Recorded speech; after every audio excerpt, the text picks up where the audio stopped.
This is how to make an Amazon Astore. So by now you should have logged into your account, and then this is the main page you'll see, and you're going to go ahead and click on Astore, which is right up here at the top. Now if you do not already have an Astore, this will be blank and you would just have the add an Astore button. However, I have added a couple in the past, so I've already got a couple on here. So we're going to click on add an Astore, and you're going to make a tracking ID. Tracking ID is just how not eBay, Amazon identifies you.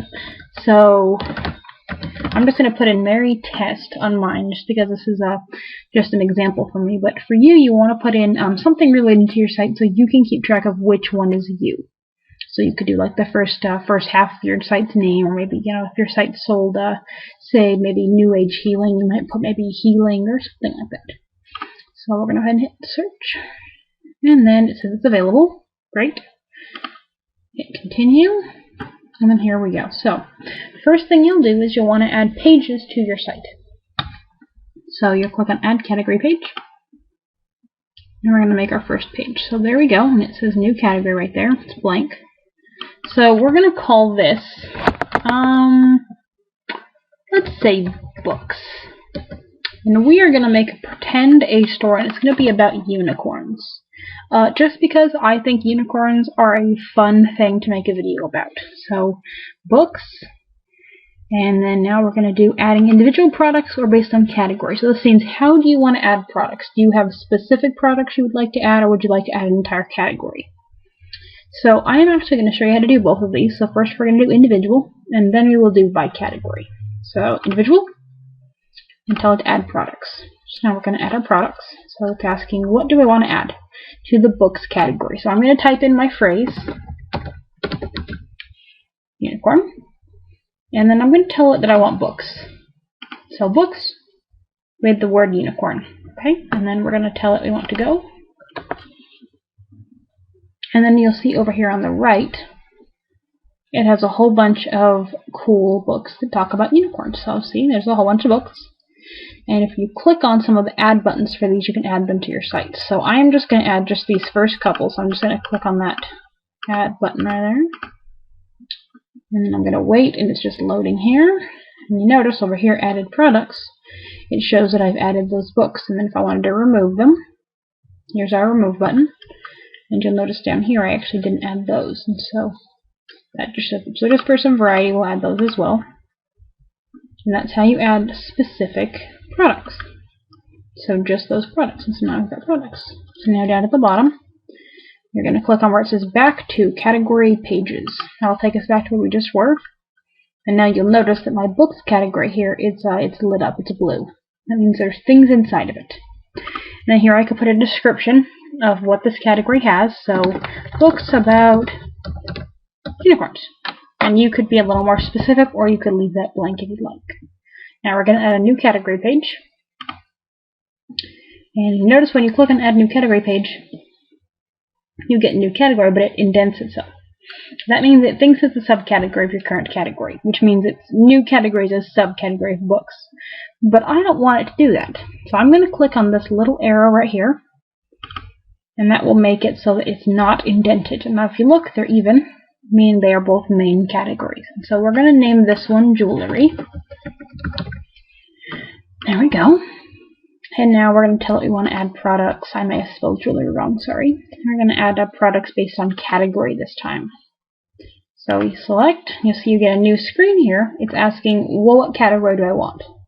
Now I said jewelry, so we're going to scroll through, and there's a category here somewhere that will say jewelry, and it's right there.